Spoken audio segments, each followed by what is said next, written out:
Welcome to the Past People, where I will talk about the people of the past. Would these 3 medieval medical practices have given you a new lease of life or sent you to an early grave? The first one is called bloodletting.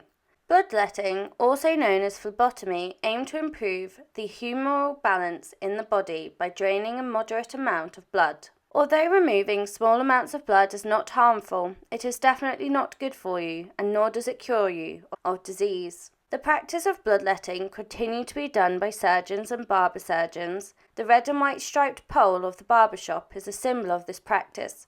The red symbolises blood, while the white symbolises the bandages. It was believed that letting out amounts of blood could cure disease and was popular for most ailments. One method of bloodletting was to use leeches until the patient fainted. The procedure would be repeated over and over again over a number of sessions.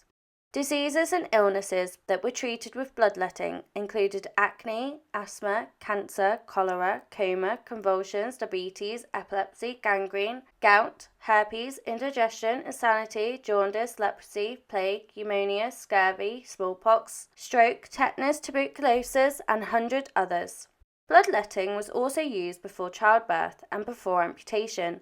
The amount of blood released depended on the size of the limb being removed. Leeches became particularly popular in the early 19th century. In the 1830s, the French imported approximately 40 million leeches a year for medical purposes. And close behind was England, who imported around 6 million leeches a year from France.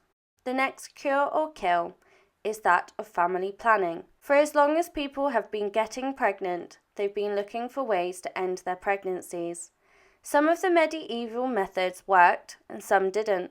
Commonly, early chemical abortions fell into 2 categories: herbs that induced uterine contractions and stimulated blood flow, and herbs that just poisoned people. Of those herbs included tansy from a flower, which is a natural insect repellent. It has toxic chemicals that kills intestinal parasites, often used to cure worms. However, it was drunk daily for a week to expel a fetus prematurely. It led to women experiencing convulsions, a weakened pulse, and even death. Another popular herb used was that of pennyroyal, which was a cooking herb when fresh or dried.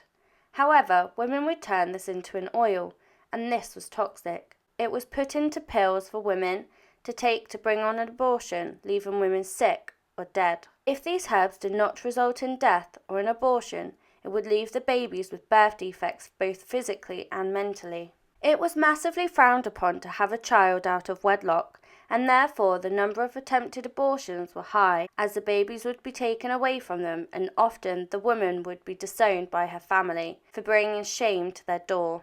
With little other options, women would turn to anyone and anything for help. The number of unregulated abortions have reduced in the Western world due to the availability of reliable birth control both before and after conception.